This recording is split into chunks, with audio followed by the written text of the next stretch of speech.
So it is about that time that I'll be talking about the Gillingham Swansea review. So as you can obviously see by the title, I managed to do the very long trip, 6 and a bit hours overall on the train, about 65 quid as well. Very, very expensive, very long. However, and this may sound silly, it definitely was worth it. I had probably one of my favourite away games against Swansea, a very, very good side, winning 4-1 in the end. Some sloppy goals to concede in the first half, 2-0 down at half-time. Really was not playing well at all in the first half, didn't really have too many chances at all. But then we certainly got it back into the second half. We started the brighter and better team. Got a goal, I think 54th minute or something from Josh Reeves. Did very, very well.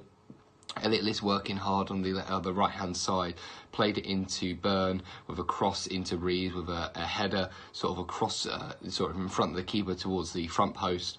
The Gills fans went absolutely crazy, and we'd been quite lively in the second half, so there'd been quite a lot of singing, and then it was just constant singing and great atmosphere from Gills. To be fair, from Swansea as well, they were quite loud, but for that spell from the first half, so about the 75th minute until they scored again, Swansea were quite quiet. And we did play very, very good football.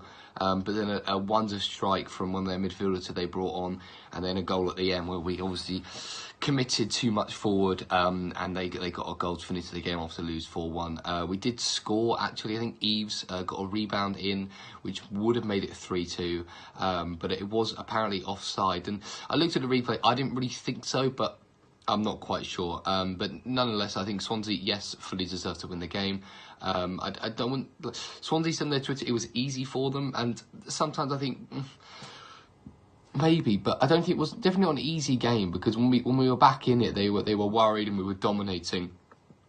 But overall, we just didn't have that edge. Tom Eves wasn't playing particularly well. It just wasn't really in the game much. I think Elliot Liss did quite well, and Josh Reeves was my man. The match did very well, switching the play a lot, working hard, some good tackles. But at the end of the day, Swansea was just that step up above us. They're not far off the playoffs in the Championship. They're doing quite well this season. So fair play and good luck to them in the next round. But it was, I think, overall, the whole FA Cup tie, to get a victory against Cardiff and a not bad run of results by beating non-league sides. And I say that, but we have struggled definitely against non-league sides in the past. So to go through and win, beating non-league sides and then a Premier League side, it's been a very, very good tournament for us. I'm really happy and pleased for them. And because I went to the Cardiff game and then the Burton game in the league, where we did play quite well as well. Got a goal, got the goal from Josh Reed to win the game.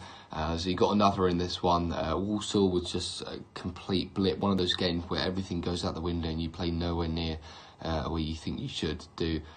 Sorry about the voice a little bit. I've lost it a little bit from the Swansea game. Did a bit of coaching on the weekend as well, but.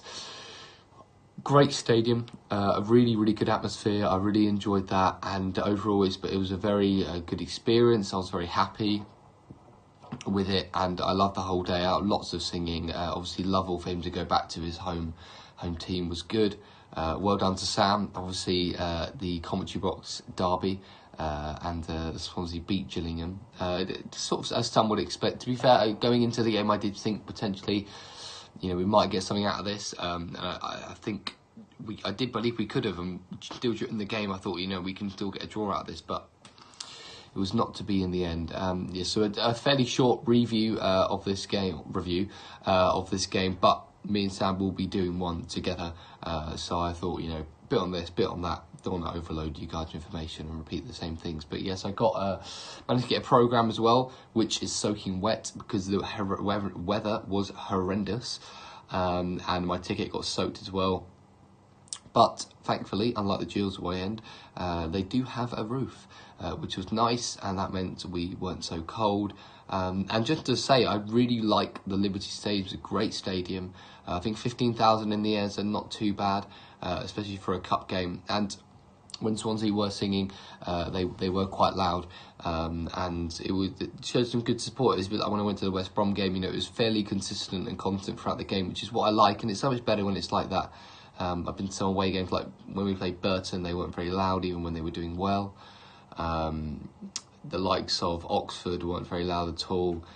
Shrewsbury, there's a little bit annoyed, to be fair, but still not much at all. But yes, thank you for listening and watching this vodcast review of the Gillingham Swansea game. It's now all eyes on the league, because that's it for us in the cup. Good luck to Swansea for the next round. Hopefully they don't get someone too good, like Man U at home, which would have been a nice fixture for Gillingham. But yes, thank you for watching. Thank you for listening to today's podcast. If you'd like to get involved with us online, you can do so on social media. We're on Twitter, Instagram and Snapchat. We do lots of polls and posts on there.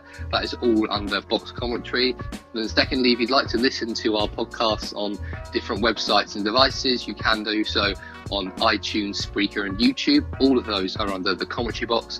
And then lastly, to personally get involved with us by email to ask any questions or queries, you can do under the email of the commentarybox.contact@gmail.com.